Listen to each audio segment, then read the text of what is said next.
Hey everybody, this is Tom with The Board Gamer.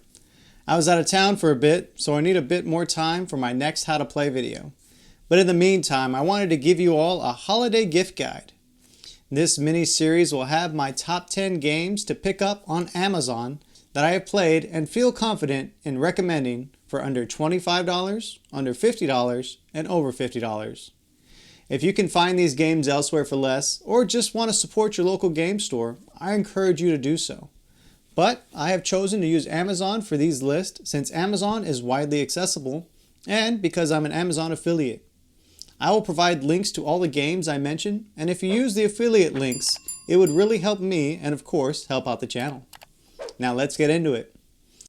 My top 10 pick on Amazon for under $50 is Marvel Dice Throne. Marvel Dice Throne is a 2 to 6 player game with an average gameplay length of 20 to 40 minutes for ages 8 and up, published by the OP and Roxley. The basic overview of Marvel Dice Throne has you playing cards and rolling dice to activate special skills on your player board in an attempt to bring your opponent or opponents to 0 and be the last hero standing. This Marvel version of Dice Throne fits well and stands on its own given its familiar characters. What's great about it is you can use these characters to play with the original Dice Throne characters seamlessly, making it a larger collection. I usually avoid dice-heavy games given their randomness, but I think the randomness in Dice Thrones really makes the game, especially since you are never unable to make a move with a bad roll. You just have to make the best of what you roll. To hear more of my thoughts, check out the review up here. Now coming in at number 9 is a great family game, Takenoko. Takenoko is a 2 to 4 player game for ages 13 and up, with an average gameplay time of 45 minutes, published by Bombix and Matago. The basic overview of Takenoko has you competing against your fellow players to complete goal cards.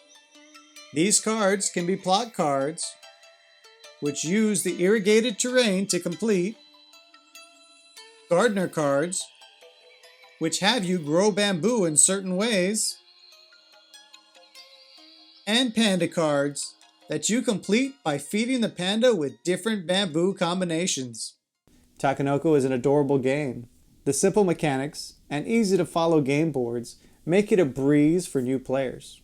If you just want to relax and play a game without frying your brain or being overly competitive, this is your game.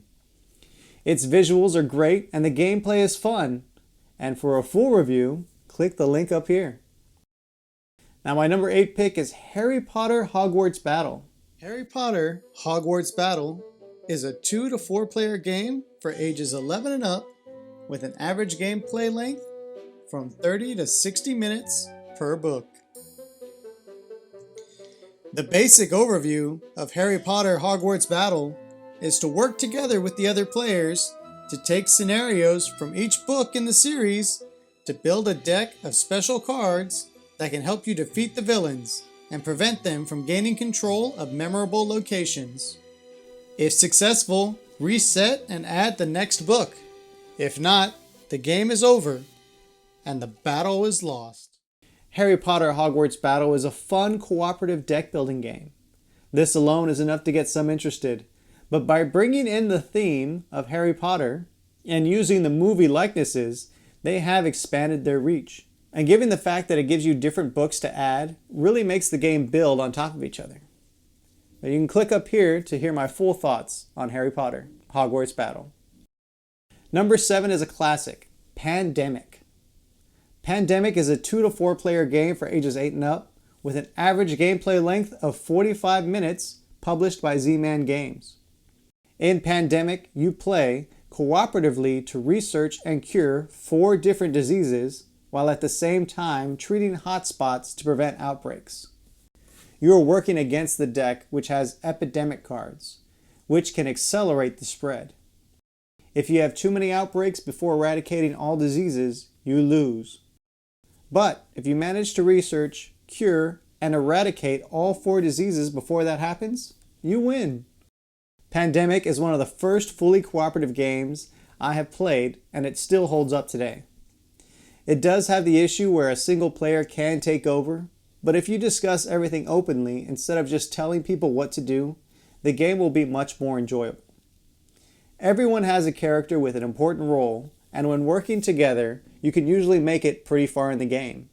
I hesitate to say win, because as the real world has taught us, diseases can turn into pandemics quite easily if not taken seriously enough. Next, at number 6, we have Stuffed Fables. Stuffed Fables is a 2 to 4 player game for ages 7 and up with an average gameplay length of 60 to 90 minutes, published by Plaid Hat Games. Stuffed Fables is a storybook type game that has players taking on the roles of a child's stuffed animals in order to save her from evil. You will draw and roll dice, which you will use to determine your action types and the success of said actions. Each page is a chapter in the story you unfold based on decisions and success. This campaign type game is a good one for introducing kids or even newcomers to what can be expected from a tabletop RPG. It is very light on the role-playing, but it is very story and decision driven. Plus, you have to manage your character's health and combat since there is a bit of that. But the minis in the map book make the game come a bit more to life than your typical tabletop RPG. My number 5 pick is another classic, Lords of Waterdeep. Lords of Waterdeep is a 2 to 5 player game for ages 12 and up, with an average gameplay length of 60 to 120 minutes, published by Wizards of the Coast. In Lords of Waterdeep, you play as one of the lords hidden in the shadows, sending out your agents to recruit adventurers in order to complete quests. You can also build buildings and help or hinder other lords by playing intrigue cards. After 8 rounds, the player with the most points wins. This classic is one of the better worker placements out there that has both depth for experienced players, but is easy enough to learn for beginners. It is also a good transition for fans of D&D who have yet to play a physical board game, and vice versa to those interested in a bit of D&D lore. It is a fun twist to play as the quest giver instead of the character completing the quest. Now my number 4 for games on Amazon under $50 right now is Camel Up. Camel Up is a 3 to 8 player game for ages 8 and up with an average gameplay length of 30 to 45 minutes, published by Pretzel Games. The basic rundown for Camel Up has players taking a single action on their turn. The actions range from taking a betting ticket, placing a spectator tile, betting on an overall winner or loser, and taking a pyramid ticket to advance the race. At the end of each leg, score. The game ends once a camel crosses the finish line. Camel Up was another one of those surprise hits for me. This is a game that can even satisfy the non-gamers in the house. This high luck-based game works no matter what type of gamer you are. I have reached for this game to either wind down after a larger or more in-depth strategy game, and sometimes I reach for it when I just want to feel a quick rush. Plus, it's not very long, which makes it an easy sell to start playing, and an even easier yes to play a few more rounds after everyone sees how much fun it could be. To hear more of what I think about Camel Up, click here. My number 3 pick is Meadow. Meadow is a 1 to 4 player game for ages 9 and up, with an average gameplay length of 60 to 90 minutes, published by Rebel Studio. In Meadow, players will take turns placing tiles to collect cards or take actions in an attempt to build a meadow. Many cards have requirements, so you must strategize which cards to collect and when to collect them. At the end of several rounds, players with the most point-filled meadow wins. Meadow is one of those games anyone can play. The mechanic of building your meadow works with real-world rules. To play a bird card, you need an insect for the bird to eat. If you build a house, you can no longer build plants or animals on top of that house. These real-world elements make it easy to play, and at the end of the game, win or lose, you will feel accomplished by the meadow you have created. I cannot tell you the number of games I've won, but I can tell you I've had fun every time I play Meadow. My number 2 pick is Mysterium. Mysterium is a 2 to 7 player game for ages 10 and up, with a gameplay length of 40 to 60 minutes, produced by Libelud. The basic overview for Mysterium has one player acting as the ghost. They distribute clue cards to the other players, working together as mediums to solve the mystery of how that ghost died. Do so before time runs out, or be haunted by the ghost until next year. Some categorize Mysterium as a party game, and I am one of them. But I believe Mysterium is much more than that. It has party game elements, mainly in cooperation and sheer number of players that can play it at once. But after that, it is a great deduction and opponent reading game. Although the players are not your opponents, you have to think not only how you, the ghost, interpret the cards, but how the players would interpret them. This makes for a great player interaction without speaking a single word. For my full thoughts, click up here. And my number one pick for best game on Amazon under $50 is Honey Buzz. Honey Buzz is a 1 to 4 player game for ages 10 and up with an average gameplay length of 45 to 90 minutes, published by Elf Creek Games. In Honey Buzz, each player will take turns sending out their bees to collect hive tiles to improve their own personal hive. When a honeycomb is complete, you will need to fill it with a matching nectar tile to eventually produce honey. By having multiple types of honey, you can sell them or complete orders to collect coins and points.